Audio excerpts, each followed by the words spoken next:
ఉన్న బంగారాన్ని విడిపించి ఆ రోజు ఆన్లైన్ రేటుకే మేము కొంటాం. Sharma gold company. నమస్కారం, వెల్కమ్ టు సుమన్ టీవీ. నేను గీతాంజలి. ప్రస్తుతం మనతో పాటు ఉన్న అతిథి చాలా స్పెషల్ పర్సన్ అండి, ది మదన్ గుప్తా. ఈ పేరు చెప్పగానే చాలా మందికి అర్థమైపోయి ఉంటుంది. వారు వృత్తిరీత్యా ఒక డాక్యుమెంటరీ డైరెక్టర్, కానీ వారు చేసేటువంటి పరిశోధనలు మనలాంటి వాళ్ళకి ఒక మార్గదర్శకాలుగా అయిపోయాయి. ఎందుకు అనంటే వారు చెప్పే ప్రతి అంశం కూడా ఇలా ఉంటుందా, మన పురాణాలు కానీ ఇతిహాసాల గురించి కావచ్చు, అలాగే మన చరిత్ర గురించి చాలా అంటే అందరికీ అర్థమయ్యే రీతిలో వారు వివరిస్తూ వస్తున్నారు. మనందరికీ కూడా ఇలా జరిగిందని మనమే ఆశ్చర్యపోయేటువంటి అలాంటి అనుభూతులకి మనం లోనవుతాము. ఇవాల్టి అంశాలు ఏంటంటే చాలా ముఖ్యమైన విషయాలు మాట్లాడబోతున్నాం. ఇవన్నీ కూడా వారి మాటల్లో ఇవాల్టి డిస్కషన్లో మీరు చూడబోతున్నారు. ఇక ఆలస్యం చేయకుండా ఇంటర్వ్యూ ప్రారంభిద్దాం. మదన్ గుప్తా గారు, నమస్కారం సార్. నమస్తే అమ్మా. ఎలా ఉన్నారు? బాగున్నావు అమ్మా. సార్, ఇప్పటికిప్పుడు భారతదేశానికి చైనాకి గనక యుద్ధం జరిగితే ఎవరి బలాలు ఎంత ఉన్నాయి అంటే జరగాలి అనే ఉద్దేశం కాదు, ఎప్పటికప్పుడు ఆ పరిస్థితులు చూస్తూనే ఉన్నాం మనం. ఎప్పుడు వచ్చినా సరే చైనా ఏదో ఒక కుటిల బుద్ధితో ముందుకు రావటం కావచ్చు, అలాంటివి చేయటంతో కొంత నష్టం కలిగించే ప్రయత్నం చేయడం కానీ చూస్తున్నాం. ఒకవేళ యుద్ధం అనేది వస్తే గనక ఎవరి బలాలు ఏంటి, ఇవి మాట్లాడదాం సార్. మీ మాటలో వివరించండి. ఒకటి, మనం China strengths, weaknesses and India strengths and weaknesses, ఈ రెండింటిని మనం బేరీజ్ వేసుకోగలిగితే ఈ ప్రశ్నకు ఖచ్చితమైనటువంటి సమాధానం దొరుకుతుంది. చైనాకు ఉన్నటువంటి స్ట్రెంగ్త్ దాని పాపులేషన్ అండ్ సైన్యం యొక్క పరిధి, దానికి ఉన్నటువంటి అమ్యునిషన్. అయితే వాళ్ళకు ఉన్నటువంటి అమ్యునిషన్లో యాక్యురసీ ఎంత అనేది పెద్ద ప్రశ్న. ఇంకొక పెద్ద చైనాకు ఉన్నటువంటి సమస్య ఏమిటంటే వాళ్ళల్లో యువకుల జనాభా చాలా తక్కువ.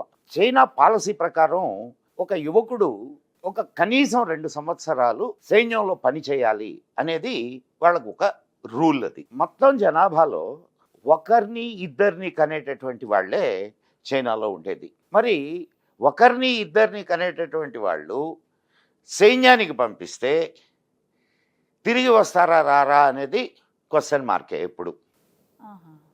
అందుకని ప్రతి సంవత్సరం చైనా సైన్యంలో మార్పులు జరుగుతూ ఉంటాయి. 2 సంవత్సరాలు అయిపోయిన తర్వాత 2 సంవత్సరాలు వాళ్ళు ఒక ట్రైనింగ్ తీసుకున్న తర్వాత వాళ్ళు వెళ్ళిపోతారు, ఇంకొక బ్యాచ్ వస్తుంది. సో ఇలా ట్రైనింగ్తోనే సరిపోతూ ఉంటుంది. దానికి తోడు 1962 యుద్ధాన్ని గమనిస్తే 1962 యుద్ధం మనం ఓడిపోవడానికి కారణం రాజకీయ కారణాలే. సైన్యానికి కావలసినటువంటి సదుపాయాలు ఇవ్వకపోవడం, అమ్యునిషన్ లేకపోవడం, చలిలో కనీసం బూట్లు కూడా లేని పరిస్థితుల్లో మన సైన్యం వాళ్ళతో యుద్ధం చేసింది, నిలువరించింది. చివరకు ఓడిపోవడానికి కారణం ఖచ్చితంగా రాజకీయ కారణం. సరే, ఆ తర్వాత మోడీ వచ్చిన తర్వాత మనం కానీ చూసుకుంటే గల్వాన్ కానివ్వండి, లేదా వాళ్ళతోటి జరిగినటువంటి యుద్ధం అని చెప్పడానికి లేదు, ఘర్షణల్లో మన వాళ్ళు తన్ని తరిమారు వాళ్ళని. అండ్ ఈ 2 సంవత్సరాల ట్రైనింగ్లో అంటే ప్రతి సంవత్సరం చైనా సైన్యంలో కొత్త వాళ్ళు చేరుతూ ఉంటారు. వాళ్ళల్లో భయం ఎక్కువ ఉంటుంది. ప్రత్యేకంగా మన సైన్యానికి వాళ్ళ సైన్యానికి ఉన్న తేడా ఎక్కడ అంటే, మన సైన్యం ఎటువంటి వాతావరణ పరిస్థితులనైనా ఎదుర్కొని నిలబడి పోరాడగలిగినటువంటి సమర్థత కలిగిన సైన్యం మంది.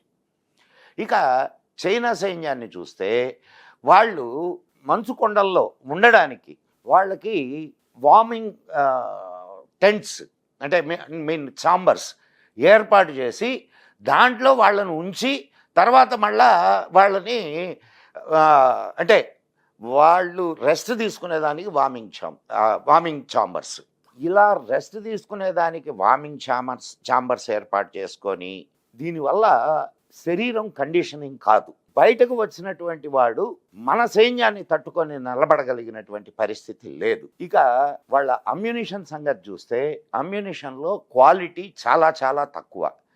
ఇప్పటి వరకు చైనా ఏ దేశం మీద యుద్ధం చేసి గెలిచినటువంటి దాఖలాలు లేవు. ఒక భారతదేశంలో 1962 సంగతి తీసట ప్రక్కన పెడితే అతి చిన్న దేశం అయినటువంటి బర్మా మీద అది యుద్ధానికి వెళ్ళినప్పుడు కూడా దాన్ని తరిమి తరిమి కొట్టారు. సో కాబట్టి చైనాతో యుద్ధం అంటూ జరిగితే ఖచ్చితంగా భారతదేశం గెలుస్తుంది. ఈనాడు ఉన్నటువంటి పొజిషన్లో అమ్యునిషన్లో మనం స్వావలంబాన్ని సంపాదించుకోగలిగాం. అండ్ ఇంకొక ఇదేమిటంటే మనమే సొంతంగా అమ్యునిషన్ని తయారు చేసుకుంటున్నాం. భారత్ క్వాలిటీ విషయంలో ఎప్పుడూ కాంప్రమైజ్ కాదు. ఇవన్నిటినీ అండ్ భారత సైన్యం ప్రత్యేకంగా ఒక్క సైనికుడు 10 మంది చైనా సైనికులకు సమానం. కాబట్టి ఈనాటి వరకు ఇప్పుడున్న పరిస్థితుల్లో చైనాతో యుద్ధం వచ్చిన భారతదేశం ఖచ్చితంగా గెలిచి తీరుతుంది. ఈరోజు ఉన్నటువంటి సైన్యం యొక్క పటిష్టత, దానికి ఉన్నటువంటి అమ్యునిషన్స్ అండ్ రాజకీయంగా ఉన్నటువంటి అంటే గట్టి రాజకీయ సమర్థత, ఇవన్నీ కూడా మన భారత విజయానికి అనుకూలంగా ఉంటుంది. అందుకనే చైనా డైరెక్ట్గా మనతోటి యుద్ధానికి రాకుండా ఇటు పాకిస్తాన్ను, అటు బంగ్లాదేశ్ను, ఇటు శ్రీలంకను, ఇటు నేపాల్ను, మాల్దీవ్స్ను వీటిల్ని తన గుప్పెట్లోకి తెచ్చుకొని మనల్ని అష్టదిగ్బంధనం చేయాలనే ఆలోచనలో ఉన్నది. కానీ ప్రస్తుతం ఉన్నటువంటి రాజకీయ పరిస్థితులు దానికి విరుద్ధంగా నడుస్తున్నాయి. పాకిస్తాన్ అడుగు తినే పరిస్థితికి చేరుకుంది, ముక్కలయ్యేదానికి సిద్ధంగా ఉంది. ఇక బంగ్లాదేశ్ని చూస్తే బంగ్లాదేశ్ ఇవాళ రేపో అది కూడా ముక్కలు కావడానికి సిద్ధంగా ఉంది. శ్రీలంక పాఠాలు నేర్చుకొని ప్రస్తుతం మళ్ళా భారత్ వైపు చూస్తుంది. ఇక నేపాల్ పరిస్థితి అంటారా, నేపాల్ పరిస్థితి కూడా అదే. మాల్దీవ్స్కి మంచినీళ్లు దొరక్క ఈరోజు మళ్ళా భారతదేశాన్ని అభ్యర్థిస్తూ ఉన్నది.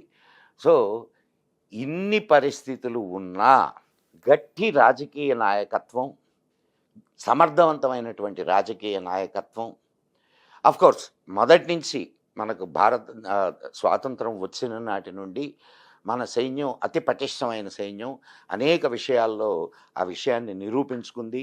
పాకిస్తాన్తో వచ్చినటువంటి యుద్ధాల్లో మనం అన్ని యుద్ధాల్లో విజయాన్ని సంపాదించుకున్నాం, కానీ ఫలితాన్ని సంపాదించుకోలేకపోయాం. ఫలితాన్ని సంపాదించుకోలేకపోవడానికి కారణం రాజకీయ ఆలోచనే. కాబట్టి మిత్రులారా, మనము ఎప్పుడూ ఆలోచించవలసిన పనే లేదు. ఖచ్చితంగా భారతదేశం చైనాతో యుద్ధం వస్తే ఖచ్చితంగా గెలిచి తీరుతుంది. మనకు చైనాకు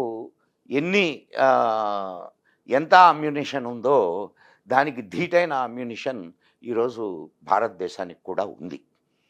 అండ్ చైనాలో ఉండేటటువంటి ముఖ్యమైన పట్టణాలని భారతదేశంలో కూర్చొని టార్గెట్ చేయగలిగినటువంటి రాకెట్స్ మనకున్నాయి. కాబట్టి ఆ ఆలోచనే అవసరం లేదు. అంతేకాకుండా చైనా ఎప్పటికీ భారత్తో యుద్ధానికి దిగదు. ఈ విషయం బాగా గుర్తుపెట్టుకోండి. కారణం ఏమిటంటే ఆర్థిక పరంగా చూసినట్టయితే చైనాకు భారతదేశం పెద్ద మార్కెట్. ఇప్పటికే చైనా భారతదేశంతో గిల్లి కజ్జాలు పెట్టుకున్నందువల్ల చాలా చాలా చాలా నష్టపోతూ ఉంది. ఇంకా నష్టపోవడానికి చైనా సిద్ధంగా లేదు ప్రస్తుతం. అండ్ మొన్న వాళ్ళ ట్రూప్స్ని వెనక్కి తీసుకొని వెళ్ళడానికి కూడా అగ్రిమెంట్ మీద సంతకం చేసింది. కాబట్టి వీటన్నిటినీ ఆలోచిస్తే చైనా ప్రస్తుత ఆర్థిక పరిస్థితి చాలా అన్స్టేబుల్గా ఉన్నది. అక్కడ బ్యాంకింగ్ సిస్టమ్ కానివ్వండి, అక్కడ ఉన్నటువంటి రియల్ ఎస్టేట్ పరిస్థితి కానివ్వండి, ఇవన్నీ కూడా చాలా దారుణమైన పరిస్థితుల్లో ఉన్నాయి. కాబట్టి చైనా యుద్ధానికి వస్తుంది, ఊరికే ఉడతూపులు ఊపుతూ ఉంటుంది, అది కామన్. చైనా భారతదేశంతో యుద్ధం చేయగలిగినటువంటి సామర్థ్యం, వాళ్ళకి జనాభా ఎక్కువ ఉండొచ్చు, సైన్యం ఎక్కువ ఉండొచ్చు, అమ్యునిషన్ ఎక్కువ ఉండొచ్చు, కానీ అమ్యునిషన్లో కానీ సైన్యంలో కానీ వాళ్ళకి శిక్షణ కొరవడినటువంటి, ధైర్యం కొరవడినటువంటి దేశం అది. కాబట్టి మిత్రులారా, ఖచ్చితంగా భారతదేశం గెలిచి తీరుతుంది వస్తే, కానీ రాదు. ఇది ఈ ప్రశ్నకు సమాధానం అని అనుకుంటున్నాను. జై హింద్, జై మా భారతి.